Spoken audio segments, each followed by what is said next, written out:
तमाम देखने वालों को अस्सलाम वालेकुम। आज की खबर सिर्फ एक मुलाकात की खबर नहीं। आज का सवाल ये है कि मक्का में होने वाले पाकिस्तान, सऊदी अरब और तुर्किया के दफाई मुआहदे के बाद खित्ते का ताकत का तवाजुन वाकई तब्दील होना शुरू हो गया है। और अगर ये इत्तेहाद वाकई मजबूत होता है तो इसका सबसे बड़ा असर कहाँ पड़ेगा? भारत पर, इसराइल पर, ईरान पर या पूरे मशरिक वस्ता की सियासत पर? क्योंकि एक तरफ पाकिस्तान है जिसके पास दुनिया की मुस्लिम दुनिया में मुनफरिद जौहरी सलाहियत जो है वो मौजूद है। दूसरी तरफ सऊदी अरेबिया है जिसके पास बेपनाह माशी और सियासी वजन है।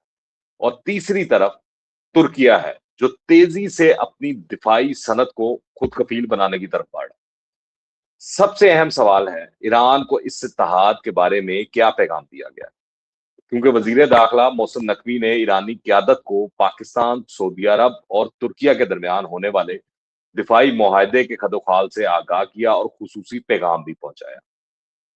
ये मुलाकात मामूली नहीं, क्योंकि पाकिस्तान एक तरफ सऊदी अरब और तुर्किया के साथ दफाई ताउन बढ़ा रहा है तो दूसरी तरफ ईरान को भी एतमाद में लेने की कोशिश कर रहा है। यानी इस्लामाबाद बैक वक्त दो अहम सिमतों में पैगाम दे रहा है, इत्तेहाद भी और पड़ोसी ईरान को एतमाद में लेने की कोशिश भी। यही वो नुकता है जहां असल जुग्राफियाई सियासत जो है वो शुरू हो रही है। 7 अगस्त को तय पाने वाले मक्का मुश्तरका दिफाई मुआहदे ने भारतीय मीडिया और तज्जियाकारों में एक खासी तशवीश पैदा की है। क्यों क्यों कर क्योंकि भारत बरसों से खित्ते में अपनी स्ट्रेटेजिक पोजीशन मजबूत बनाने की कोशिश कर रहा है। लेकिन अब अगर पाकिस्तान के साथ सऊदी अरब और तुर्किया का दिफाई ताउन मुस्तकिल और इदारा जाती शक्ल इख्तियार करता है तो भारत को सिर्फ पाकिस्तान के साथ ताल्लुकात को देखकर हिकमत अमली नहीं बनाना पड़ेगी। इसे एक वसी तर इलाकाई तस्वुर देखना होगा। और यही वजह है कि इस मुआहदे को बाज हल्के भारत के लिए एक नए स्ट्रेटेजिक चैनल के तौर पर देख रहे हैं।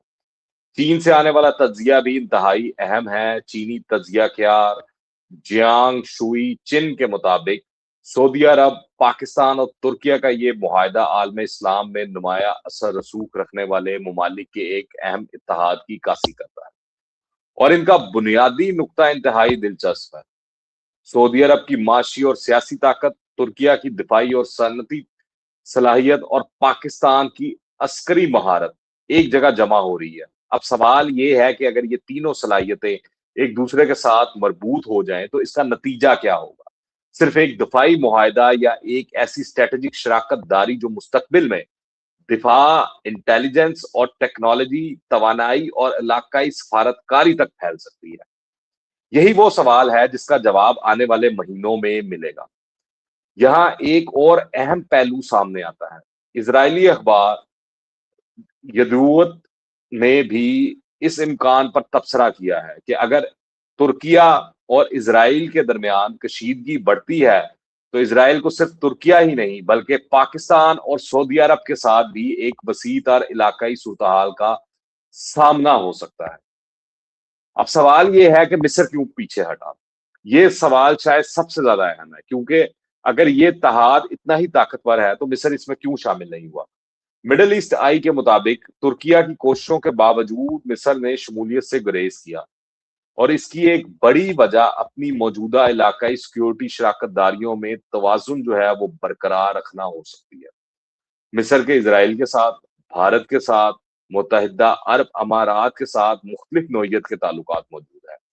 काहिरा के लिए एक ऐसे नए दिफाई ब्लॉक में शामिल होना आसान फैसला नहीं होगा, जिसके नतीजे में इसे अपने मौजूदा ताल्लुकात में तवाजुन कायम करने का मुश्किल चैलेंज दरपेश हो सकता है। और यही चीज हमें एक बहुत अहम हकीकत बताती है। मुस्लिम दुनिया में सब ममालिक एक ही स्ट्रेटेजिक सफ में खड़े नहीं। मफादात अलग हैं, तरजीहात अलग हैं और खतरात की तशरीह भी मुख्तलिफ है। अब असल सवाल ईरान कहाँ खड़ा है?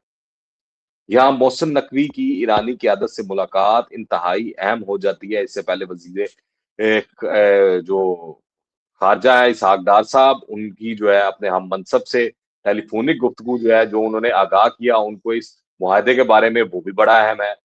पाकिस्तान सऊदी अरेबिया और तुर्किया के साथ दफाई ताउन जो है वो बढ़ रहा है, लेकिन पाकिस्तान ईरान के साथ अपनी सरहद और तारीखी ताल्लुकात की वजह से तेहरान को नजरअंदाज भी नहीं कर सकता। इसलिए इस्लामाबाद का मुमकिना पैगाम वाज़िया दिखाई देता है, ये इत्तेहाद किसी पड़ोसी मुल्क के खिलाफ नहीं बल्कि बाहमी दिफाई ताउन के लिए है। अगर पाकिस्तान ईरान को इत्तेमाद में रखने में कामयाब हो जाता है, तो इस्लामाबाद एक इंतहाई मुश्किल सफारती तवाज़ुन बरकरार रखने में कामयाब हो सकता है। एक तरफ सऊदी अरब और तुर्किया और दूसरी तरफ ईरान और दरमियान में पाकिस्तान। ये सिर्फ सफारतकारी नहीं, ये एक इंतहाई पेचीदा जुग्राफियाई सियासी शतरंज। इस मुआहदे को फौरी तौर पर नेटो जैसा इत्तेहाद करार देना कबल अज वक्त होगा। किसी भी दफाई मुआहदे की असल ताकत इसकी अमली शकों, कमांड स्ट्रक्चर, मुश्तरका मशकों, इंटेलिजेंस, ताउन, दिफाई पैदावार और इस बात से तय होती है कि रुकन ममालिक हमले की सूरत में अमली तौर पर क्या करने पर आमादा है। लिहाजा असल खबर जो है सिर्फ मुआहदे पर दस्तखत नहीं, असल खबर ये होगी कि अगले महल्ले में मुआहदा जमीन पर कितना अमली बनता है। क्या मुश्तरका फौजी मशकें जो हैं वो होंगी? क्या दफाई टेक्नोलॉजी जो है वो शेयर होगी? क्या मुश्तरका इंटेलिजेंस मैकेनिज्म बनेगा? क्या तुर्की और पाकिस्तान की दिफाई सनत सऊदी अरब के साथ मजीद जो है वो इश्तराक कर पाएगी, मजबूत हो सकेगी? और क्या तीनों ममालिक एक मुश्तरका इलाकाई सिक्योरिटी वर्जन तश्कील दे सकेंगे? अगर इन सवालात का जवाब हाँ में आता है, तो फिर मक्का मुआहदे की अहमियत कई गुना बढ़ जाती है। भारत के लिए मसला सिर्फ ये नहीं कि पाकिस्तान ने दो अहम मुस्लिम ममालिक के साथ दिफाई ताउन बढ़ाया है। असल मसला ये होगा कि अगर ये ताउन मुस्तकिल इदारा जाती शक्ल इख्तियार कर गया, तो पाकिस्तान की इलाकाई सफारती और दिफाई रिसाई में इजाफा हो सकता है। और भारत की सबसे बड़ी तशवीश शायद ये होगी कि पाकिस्तान और सऊदी अरब के ताल्लुकात सिर्फ रवायती सफारती ताल्लुकात तक महदूद ना रहे, बल्कि दिफाई ताउन भी ज्यादा मुनज़्ज़म हो जाए। दूसरी तरफ तुर्किया पहले ही पाकिस्तान के साथ दिफाई और मजबूत सनती ताउन रखता है, यानी तीनों के दरमियान पहले से मौजूद रवाबित को एक मुश्तरका फ्रेम वर्क मिल जाएगा, तो इसका असर कहीं ज्यादा बड़ा हो सकता है।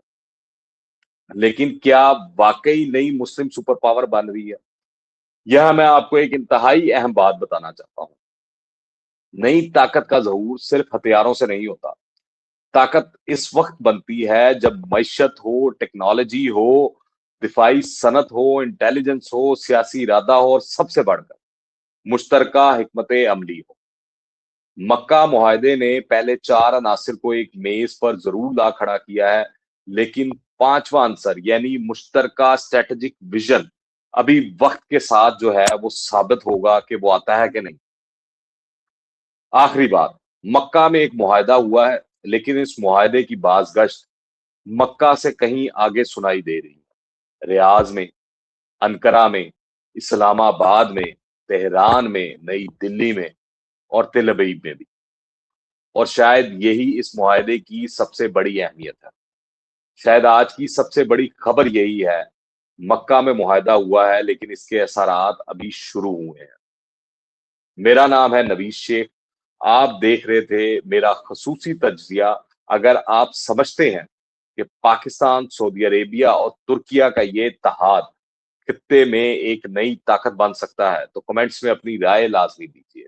वीडियो को लाइक करें, इस चैनल को सब्सक्राइब करें और अगली अहम खबर के लिए हमारे साथ जुड़े रहिए, क्योंकि इस कहानी का अगला बाब शायद मक्का में नहीं बल्कि तेहरान, अनकरा, रियाद, इस्लामाबाद और नई दिल्ली में लिखा जाएगा। Until the next time, Allah Hafiz.